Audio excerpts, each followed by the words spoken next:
Repercutiu no meio político a investigação feita pelo Consórcio Internacional de Jornalistas Investigativos sobre contas e empresas offshore em paraísos fiscais, que cobram pouco ou nenhum imposto e protegem o sigilo bancário do cliente. Nesses documentos aparecem operações relacionadas a mais de 330 políticos e altos funcionários públicos e 35 chefes e ex-chefes de Estado de mais de 90 países, além de empresários e celebridades internacionais. Essa investigação durou 2 anos e teve a participação de 615 jornalistas de 149 veículos em 117 países. Fábio Willian, aqui no Brasil, as publicações citaram o ministro da Economia, Paulo Guedes, e o presidente do Banco Central, Roberto Campos Neto. É por isso, Chico, que a oposição disse que vai pedir a investigação e cobrar explicações de Paulo Guedes e de Roberto Campos Neto. Aqui no Brasil, integram esse consórcio a revista Piauí, os sites Poder 360 em Metrópolis e a Agência Pública. A série de reportagens chamada Pandora Papers se baseou no vazamento de 11 milhões e 900 mil arquivos confidenciais de 14 escritórios de advocacia especializados na abertura de empresas em países como Panamá, Ilhas Virgens Britânicas e Bahamas. De acordo com a legislação brasileira, é legal abrir e manter uma conta offshore, desde que o titular declare a existência dessa conta à Receita Federal e ao Banco Central. A investigação afirma que em setembro de 2014, Paulo Guedes, então sócio da Bozano Investimentos, fundou a Dreadnoughts International, uma offshore nas Ilhas Virgens Britânicas. As reportagens do consórcio lembram que abrir uma offshore ou contas no exterior não é ilegal, desde que o saldo mantido lá fora seja declarado à Receita Federal e ao Banco Central. E informam que, no caso de servidores públicos, a situação é diferente. O artigo 5º do Código de Conduta da Alta Administração Federal, instituído em 2000, proíbe funcionários do alto escalão de manterem aplicações financeiras no Brasil ou no exterior passíveis de serem afetadas por políticas governamentais.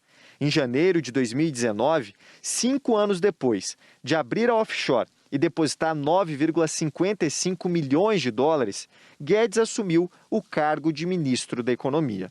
De acordo com o consórcio, no caso de Paulo Guedes, apesar do potencial conflito de interesses, o ministro se manteve no controle direto da offshore nas Ilhas Virgens Britânicas.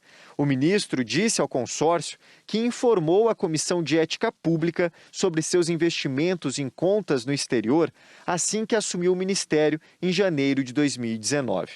A Comissão de Ética, porém, só julgou o caso 2 anos e meio depois, em julho passado. Não viu nenhuma irregularidade, não fez nenhuma recomendação ao ministro e decidiu arquivar o caso. Em nota, a assessoria do Ministério da Economia disse que toda a atuação privada do ministro Paulo Guedes, anterior à investidura no cargo de ministro, foi devidamente declarada à Receita Federal, Comissão de Ética Pública e aos demais órgãos competentes, o que inclui a sua participação societária na empresa mencionada. E que desde que assumiu o cargo de ministro da Economia, Paulo Guedes se desvinculou de toda a sua atuação no mercado privado, nos termos exigidos pela Comissão de Ética Pública, respeitando integralmente a legislação. Já o presidente do Banco Central, Roberto Campos Neto, é citado como dono da Core Assets SA, uma offshore no Panamá. Campos Neto criou a offshore em 2004, com um capital de 1,09 milhão de dólares, 3,3 milhões de reais à época. O consórcio disse que ele continuava como controlador quando assumiu o posto no governo em fevereiro de 2019 e que a decisão de fechar a empresa foi aprovada pelos acionistas em 12 de agosto de 2020, mas a ata da reunião só foi registrada 2 meses depois. O consórcio informa também que, paralelamente, entre janeiro de 2007 e novembro de 2016, o executivo manteve a offshore ROCN e que o presidente do Banco Central mantém outras 2 offshores. O presidente do Banco Central, Roberto Campos Neto, disse em nota que todo o seu patrimônio foi construído com rendimentos obtidos ao longo de 22 anos de trabalho no mercado financeiro, que as empresas foram constituídas há mais de 14 anos e que a integralidade desse patrimônio no país e no exterior está declarada à Comissão de Ética Pública, à Receita Federal e ao Banco Central, com recolhimento de toda a tributação devida e a tempestiva observância de todas as regras legais e comandos éticos aplicáveis aos agentes públicos. Ele afirmou que não houve nenhuma remessa de recursos às empresas após a nomeação para a função pública e que, desde então, por questões de compliance, não participa da gestão ou faz investimentos com recursos das empresas. Por exigência legal, ele disse, todas as informações foram prestadas também ao Senado. Apesar das explicações, políticos da oposição se manifestaram pedindo investigação e esclarecimentos de Paulo Guedes e Roberto Campos Neto. O vice-líder do DEM, o deputado Kim Kataguiri, disse que a reportagem indica que Paulo Guedes tem movimentado offshore em paraíso fiscal durante o exercício do cargo, o que é proibido por lei. O líder da oposição na Câmara, deputado Alessandro Molon, do PSB, afirmou que irá apresentar ainda hoje um pedido de convocação do ministro da Economia na Câmara dos Deputados para prestar esclarecimentos. Ele também entrará com uma representação no Ministério Público. O consórcio diz que, na maioria dos países, não é ilegal ter ativos offshore ou usar empresas de fachada para fazer negócios além das fronteiras nacionais. O uso de refúgios offshore é especialmente controverso para figuras políticas, porque muitas vezes são uma forma de manter atividades politicamente impopulares ou mesmo ilícitas longe do escrutínio público. Segundo o consórcio, o rei Abdullah II da Jordânia comprou secretamente 14 casas de luxo, no valor de mais de 100 milhões de dólares, nos Estados Unidos e no Reino Unido.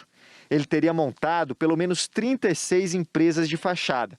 O rei da Jordânia disse que a compra foi com recursos próprios e usou offshores por privacidade e segurança. Já o primeiro-ministro da República Tcheca, Andrej Babis, comprou por meio de empresas offshore um castelo de 22 milhões de dólares na França. Ele não comentou a reportagem. O presidente da Ucrânia, Volodymyr Zelensky, teria transferido 25% de uma offshore para um amigo durante a campanha presidencial de 2019. O amigo é hoje um dos principais assessores do governo. Zelensky também não comentou. De acordo com o Consórcio Internacional de Jornalistas Investigativos, pelo menos 11,3 trilhões de dólares são mantidos em empresas offshore. Isso com base no estudo de 2020 da Organização para a Cooperação e o Desenvolvimento Econômico. Ana. Ok, obrigada, Fábio.